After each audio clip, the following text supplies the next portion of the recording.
मुस्लिम league के साथ सावरकर ने सरकार बनाई थी ये सरासर 38 के आसपास। ये सरासर झूठ है। तथ्यों को तोड़ मरोड़ के पेश किया गया है। जैसे आपको 3 जगह उनका उल्लेख होता है। आप चर्चा से पहले भी मेरे से बता रहे थे जी। स्टैंडर्ड किताबें हैं जो वामपंथी लेखकों की, जैसे सुमित सरकार ने भी इसका जिक्र किया है कि बंगाल में उन्होंने सरकार बनाई थी मुस्लिम लीग के साथ मिलकर के। ये यद्यपि उन्होंने लिखा डिटेल में कि मुस्लिम लीग इस रूप में थी, लेकिन इसको बड़ा अनयूजुअल बताया उसमें उन्होंने। सच्चाई ये है कि उन्होंने मुस्लिम लीग के खिलाफ सरकार बनाई थी, मुस्लिम लीग के साथ नहीं बनाई थी। पहले मुस्लिम लीग और कृषक प्रजा पार्टी की सरकार, ज्वाइंट सरकार थी। मतभेद हुए दोनों में, क्योंकि मुस्लिम लीग का एजेंडा ऑल इंडिया मुसलमान पार्टी बनाना था और इस्लाम खतरे में है जिसका नारा था, और उसमें से जमींदार लोग शामिल थे वहाँ बंगाल के। जब कृषक प्रजा पार्टी टेनेंट्स की पार्टी थी, वहाँ के जो किराए पर लेकर, एक तरह से जो रेंट पर लेकर जो खेती करते थे। यहाँ जमींदारी व्यवस्था जहाँ यूपी में थी वहाँ पर भी यही हाल था। लगान के रूप में देते थे वो। तो उनके हितों की रक्षा के लिए वो पार्टी बनी थी। उसमें हिंदू मुसलमान का कोई भेद नहीं था।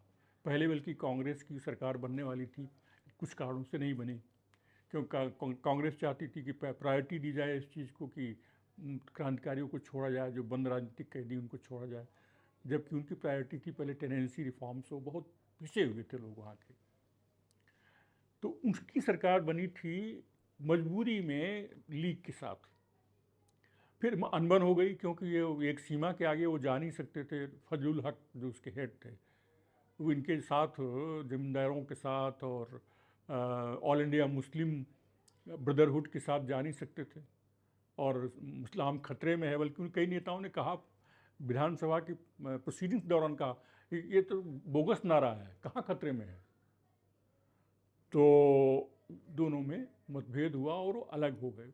मुस्लिम लीग ने विड्रॉ कर लिया, और उस समय जिन्ना भी नाराज़ हो गए थे उनसे पर्सनली, क्योंकि उन्होंने वो गवर्नर जनरल की काउंसिल में, सिक्योरिटी काउंसिल में वो मेंबर हो गए थे।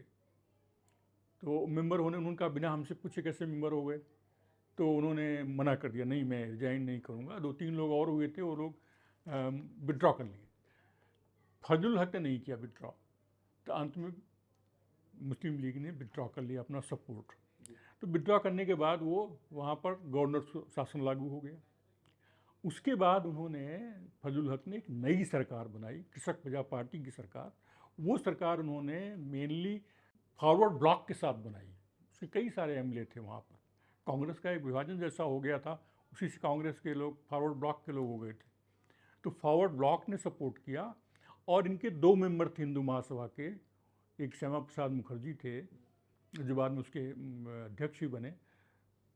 तो एक तो वो थे, और एक और। इन दोनों के सपोर्ट से सरकार नहीं बन सकती थी। इन दोनों ने सपोर्ट किया, फॉरवर्ड ब्लॉक ने सपोर्ट किया, और बाकी जो कांग्रेस के मेंबर्स थे उनकी सहानुभूति सुभाष चंद्र के साथ थी, फॉरवर्ड ब्लॉक के साथ थी, उन लोगों ने सपोर्ट किया। और कृषक प्रजा पार्टी सबसे बड़ी पार्टी थी। तो इस तरह से सरकार बनी। वो भी 1 साल के लिए उसमें रहे, करीब 1.5 साल चली थी वो। 1.5 साल में 1 साल रहे श्यामा प्रसाद मुखर्जी उसमें। उसके बाद जो सरकार से कई मतभेद हुए, उनको कहीं जाने नहीं दिया जाता था, कहीं कोई घटना होती थी तो वो दौरे पर नहीं जा सकते थे, तो उन्होंने रिजाइन कर दिया। और उसमें अकाल भी उस समय आ गया था, बंगाल का अकाल, बड़ा अकाल जो, और उसमें काम नहीं कर पा रहे, जो पैसा आता था उसका भी डिस्ट्रीब्यूशन अपने तरीके से लोग कर रहे थे। मुस्लिम लीग का बड़ा हाथ था उसमें, तो अपने तरीके से कर रही थी। तो हिंदू मर रहे थे भूखों, तो वो अलग हो गए। फिर अलग होकर के उन्होंने काफ़ी काम किया, रिलीफ वर्क काफ़ी किया वहाँ पर। तो इसी रिलीफ काम को आज़ादी के साथ करने के लिए वो अलग हो गए। और उसके बाद तो सरकार भी गिर गई। फिर मुस्लिम लीग की सरकार, नई सरकार बनी, अकेले मुस्लिम लीग की बनी। जोड़ तोड़ से उन्होंने सबको मिला लिया, पैसा वैसा दे करके। उसमें कई मुस्लिम व्यापारी थी, इस्पाहानी एक मुस्लिम व्यापारी थी, उन्होंने बहुत बड़ा रोल अदा किया उसको बुलाने में।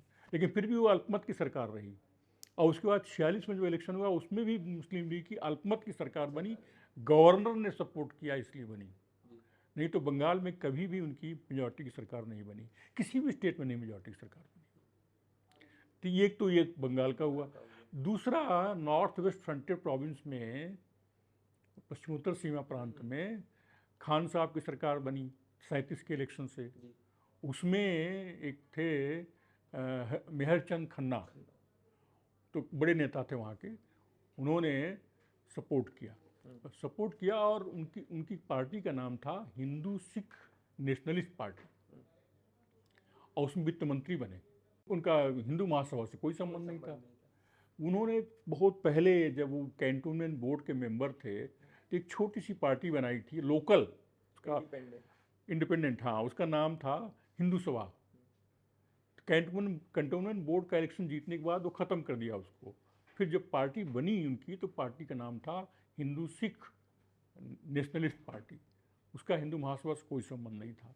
उस पार्टी के मेंबर के रूप में उन्होंने वो वित्त मंत्री का कार्यभार संभाला। वो कांग्रेस की सरकार में, तो कांग्रेस की सरकार गिर गई क्या, इस्तीफा दे दिया जब 1939 में युद्ध के इशू पर कि इंडिया को युद्ध में क्यों शामिल किया गया, गांधी जी के आदेश से सबने इस्तीफा दे दिया। इस्तीफा देने के बाद मुस्लिम लीग ने सरकार बना ली वहाँ पर, जबकि उनके कोई मेंबर नहीं था। तो जोड़ तोड़ से उन्होंने एक सरकार बना ली, जोड़ तोड़ प्लस गवर्नर की मदद से। उसमें औरंगजेब खां उसके मुख्यमंत्री बने। तो वो सरकार के खिलाफ बाद में अविश्वास प्रस्ताव ले आए खान साहब, वो सरकार गिर गई। उसके गिरने के बाद जो सरकार बनी खान साहब की दोबारा, और प्रांतों में नहीं बनी, वहाँ बनी, उसमें फिर वही मेहरचंद खन्ना उसके वित्त मंत्री बने। और 46 में जब इलेक्शन हुआ, फिर जब कांग्रेस जीती तो फिर वो वित्त मंत्री बने। और जब बंटवारा हो गया तो खान साहब के साथ खान अब्दुल गफ्फार खां के साथ ये भी गिरफ्तार हो गए। सरकार गिरा दी, सरकार को बर्खास्त कर दिया गया, इनको गिरफ्तार कर लिया गया। और वहाँ से इनको छुड़ाने के लिए नेहरू ने एंथनी साहब को भेजा था, क्योंकि कोई हिंदू वकील जाने को तैयार नहीं था, इतना मारकाट मची हुई थी। तो उन्होंने जाकर इनको छुड़ाया और इंडिया ले आए, और यहाँ पर दिल्ली में आकर के वो नेहरू की सरकार में रिहेबिलिटेशन मिनिस्टर बने, पुनर्वास मंत्री बने। और बीच में उनके पास उसका हाउसिंग का भी चार्ज रहा, फिर लॉ का भी चार्ज रहा, कानून का भी चार्ज रहा। 10 साल तक वो कैबिनेट में रहे। वो तो ऐसे कांग्रेसी नेता को वो कह देते हैं कि साहब वो तो हिंदू महासभा के सदस्य थे, जबकि वो बहुत पहले कैंटोनमेंट बोर्ड में वो भी हिंदू महासभा के नहीं, हिंदू सभा एक छोटी सी संस्था बनाई थी। इसी आधार पर ये बहुत बड़ा झूठ है। और सबसे बड़ा प्रमाण यही है कि वो मेहरचंद खन्ना का नाम लेते हैं, जो लगातार कांग्रेस मिनिस्ट्री में रहे वहाँ की, और फिर यहाँ कैबिनेट मिनिस्ट्री में रहे, सेंट्रल कैबिनेट में रहे, नेहरू जी की मिनिस्ट्री में। और तीसरा ऐसे ही नाम लेते हैं सिंध का। सिंध में कई सरकारें बनी बिगड़ी। 37 के इलेक्शन में सिंगल लार्जेस्ट पार्टी तो एक थी वहाँ पर, इत्तेहाद पार्टी, एकता पार्टी, जो पार्टीशन के खिलाफ थी। अली बख्श सामरू के नाम के मुख्यमंत्री थे उसके, लेकिन हाँ वो उसके नेता थे, लेकिन उसको बनने नहीं दिया अंग्रेजों ने। सिंगल लार्जेस्ट पार्टी का उन्हीं का सिद्धांत है, इंग्लैंड का सिद्धांत है, उसको नहीं बुलाया, माइनॉरिटी को बुलाया, माइनॉरिटी जिसको थी उसको बुलाया, और उसने सरकार बनाई है। वो लीग की सरकार बनाई, वो लीग ने जोड़ तोड़ से बनवाई अपनी सरकार। उसके बाद वो गिर गई तो अल्लाह बख्श को मौका मिला। लेकिन अल्लाह बख्श की सरकार इस तरह से ख़त्म हुई कि 39 में जब कांग्रेस सरकारों ने इस्तीफा दे दिया, तो अंग्रेज़ों ने उस समय उनकी भावना के अनुकूल, अंग्रेज़ों की भावना के अनुकूल उनके उन्होंने खान बहादुर की पदवी को और एक और पदवी अंग्रेजों दे रखी थी उनको, उन्होंने त्याग कर दिया। सरकार तो नहीं उन्होंने बर्खास्त किया, अपनी मतलब रिजाइन तो नहीं किया, लेकिन वो जो पदवियां थी खान बहादुर वगैरह की, उन्होंने विड्रॉ करने के आधार पर, बिल्कुल फ्लिमजी ग्राउंड पर गवर्नर ने उनको डिसमिस कर दिया। तो एक हिदायतुल्लाह उन्हीं की गवर्नमेंट में थे, मंत्री थे, लेकिन उन्होंने सरकार बना लिया। और उन्होंने सरकार बनाया मुस्लिम लीग के सपोर्ट से। तो उन्होंने जो सरकार बनाया उसमें कम पड़ रहे थे मेंबर, तो 2 हिंदू मेंबर भी शामिल हुए, हेमंत दास बाधवानी और गोकुल दास। ये 2 हिंदू मेंबर थे हिदायतुल्लाह की सरकार में, जो जिसके साथ मुस्लिम लीग का अलायंस था सिंध में। हाँ सिंध सिंध में, में। हाँ सिंध में। इन्हीं दोनों को कह दिया गया तो हिंदू महासभा के मेंबर थे, और उन्होंने सावरकर ने भी जगह कह दिया कि वो तो हम लोग सपोर्ट कर रहे हैं उनको। तो उसका खामियाजा ये हुआ कि वो मान लिया गया कि सिंध में उनकी सरकार बनी।